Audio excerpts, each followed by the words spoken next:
In a world of contracts, it is important for each and every one of us to be able to know how contracts come to an end. How do contracts come to an end?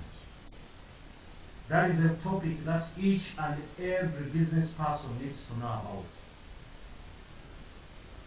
I'm talking to my legal scholars and business scholars and any other person who may not be legal or business oriented. But one thing I know is that each and every person can enter into contractual obligations. So it is important for you to know the different ways in which a contract can come to an end. So allow me to take you through what I've termed as discharge of a contract.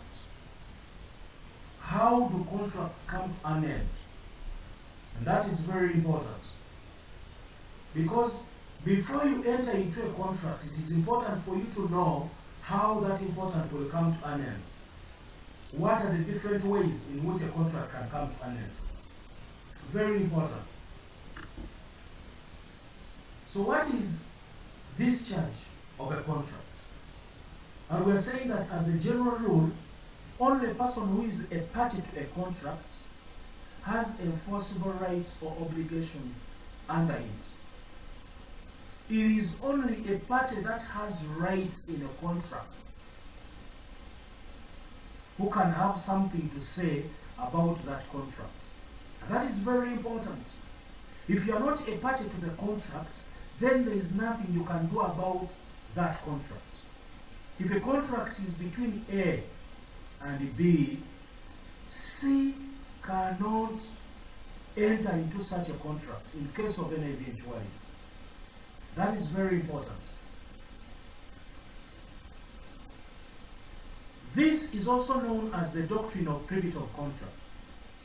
Now, discharging a contract means doing away with the rights and obligations created by a contract. Let me say it again. Discharging a contract means doing away with the rights and obligations created by a contract. That is also very important. That is very important. So briefly, let's look at the different types of discharge. Number one, partial performance. Where a contract is not performed to its entirety, as agreed in the contract, the promisee may, 1, decide to put an end to the contract. He may choose to call off the contract because the other party was not able to fulfill his or her side of the contract. He partially fulfilled it. And that is a breach. So the promisee may choose to call off the contract.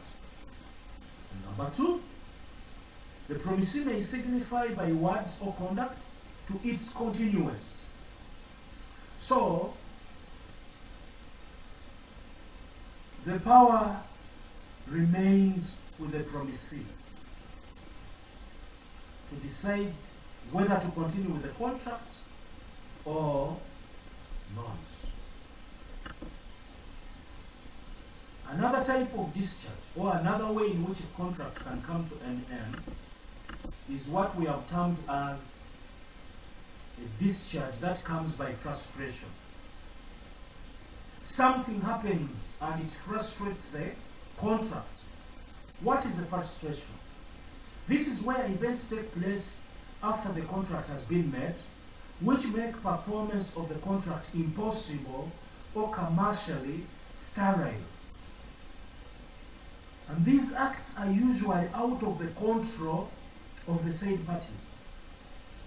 The said parties do not have anything to do. They may be acts of God, acts which may arise out of natural causes, like accidents. Like if A is about to enter into a contract with B or the house, and the house is involved in a fire and it is destroyed beyond repair. A is about to buy B's car, and the car is involved in an accident beyond repair. Now that means that the two parties cannot go ahead and enter into contractual obligations because of the act of frustration, the accident frustration. That is what we mean by something happening and it is beyond the control of both parties. Literally meaning that no party had a role in the coming up of that act. That is what we mean by frustration. Where a contract becomes impossible to perform or is frustrated, and where a party can't show that the other party assumed the risk of impossibility, the parties to the contract are discharged from the further performance of the contract. And that is reflected upon under Section 66(1) of the Contracts Act 2010. Very good. The doctrine of frustration frees the parties from their obligations or promises under the contract. Why? Because they cannot be able to fulfill them. They cannot be able to fulfill them. So they are freed by the law in place. Very, very important. Circumstances under which frustration operates. Let's look at the different circumstances which may lead to frustration. A. Illegalities. Parties will be discharged from their obligations to perform a contract if a law is passed making performance or further performance of a contract illegal.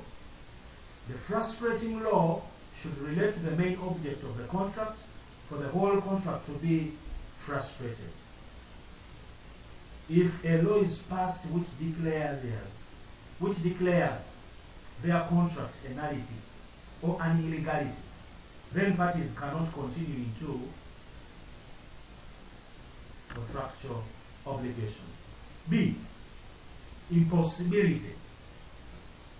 If it becomes impossible to perform a contract,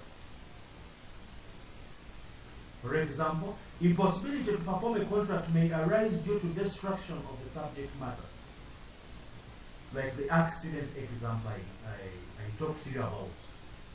Destruction of the subject matter of the contract, or death or permanent incapacity of a party to a contract. Permanent incapacity. C.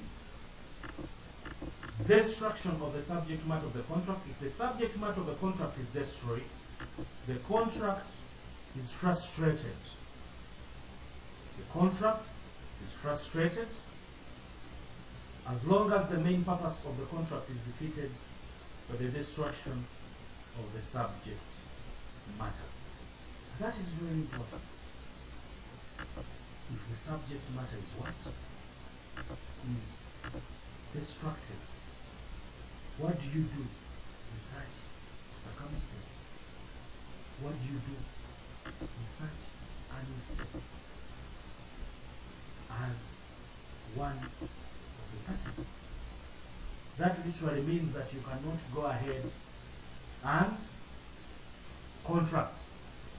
And D, death or permanent capacity. A personal contract may be discharged by frustration due to the death or permanent incapacity. Permanent incapacity. Death or permanent incapacity of either party.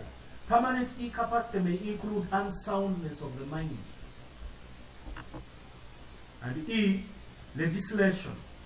A contract under which a person holds a public office is discharged if the office is abolished by an act of parliament. Very true. Very true. We are still talking about the different ways in which a contract can come to an end. And number 3 is what we are terming as discharge by agreement. That a contract may be discharged by agreement of the parties. When a contract is discharged by agreement of the parties, they are under no obligation to perform the original contract. And this is where the two parties come together and they decide on the coming to an end of a contract out of their consent. Number 4 is discharge of a contract by breach. Parties to a contract are under an obligation to perform their promises, except where they are excused from doing so under the Contracts Act or any other law. And that is embedded under Section 33(1) of the Contracts Act. Very important. Out of breach, if a party breaches a particular condition in the act or in the contract, the party whose rights have been aggrieved or infringed upon, the party who is aggrieved can choose to call off the contract. He can choose to call off the contract. However, it should be noted that such people have remedies. They are what we call remedies for breach of contract. As we sum up discharge of a contract, what are some of the remedies for breach of a contract? Payment of damages.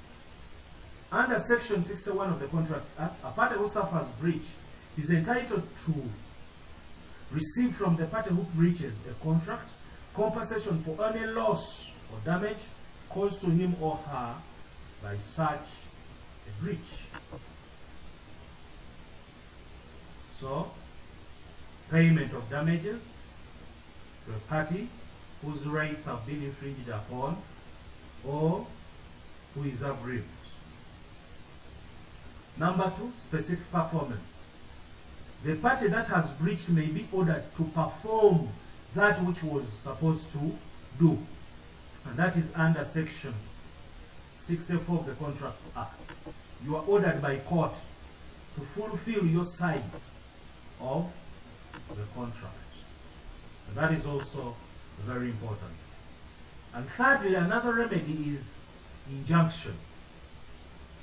And an injunction is a discretionary court order restricting a defendant from doing something.